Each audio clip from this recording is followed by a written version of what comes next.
2014 से जब से मोदी सरकार आई है, टोटल हमारे देश में 93 पेपर लीक हुए हैं, 93। और इनमें अधिकतर paper double engine triple engine की बीजेपी की एनडीए की सरकारों में लीक हुए हैं। लगभग 6 करोड़ युवाओं का भविष्य इन 93 पेपरों में बंद था। 6 करोड़ लोगों का भविष्य बर्बाद हो गया इन 93 पेपर जो लीक हुए।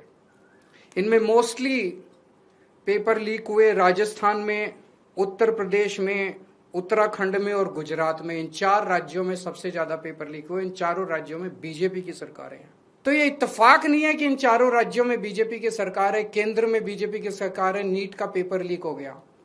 और अभी पिछले 1-2 दिन से खबरें आई हैं, ये जो नीट का पेपर लीक हुआ है, इसका एपिसेंटर भी राजस्थान है। और इनमें जो 2-4 लोगों के ऊपर सुई गई है, वो भी बीजेपी के नेता दिखाई देते हैं। तो इससे शक तो पैदा होता है कि क्या इन सारे पेपर लीक में इनके नेता शामिल हैं, या इनकी पार्टियों का या सरकारों का संरक्षण है, या सीधे सीधे इनके नेता ही पेपर लीक करवा रहे हैं, उन्हीं का धंधा है। और अगर ऐसा है तो सीबीआई की जांच इसमें बेचारी क्या करेगी? सीबीआई इसमें बेचारी क्या करेगी? तो मेरा जेनजी से सीधा सीधा, देश के युवाओं से सीधा सीधा पूछना है कि ऐसे ही चलेगा या कुछ करना है?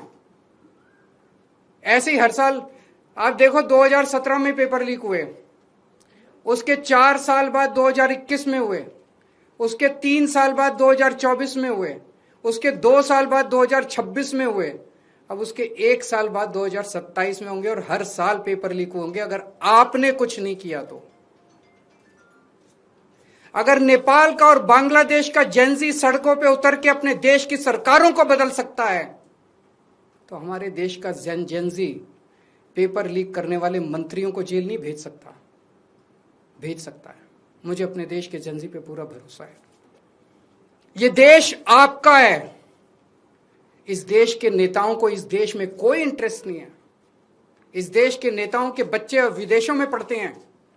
हमारे देश के एक बहुत बड़े नेता ने कहा था, जरूरत पड़ी तो झोला उठा के चल दूंगा। मैं और आप तो झोला उठा के नहीं जाएंगे ना। हमारे बीवी बच्चे तो इसी देश में रहते हैं। हम तो इसी देश की पैदाइश हैं, हम तो इसी देश की मिट्टी के हैं, हम तो इसी देश के हैं। हमें तो इसी देश में रहना है, तो बचाना तो इस देश को हमें और आपको ही पड़ेगा।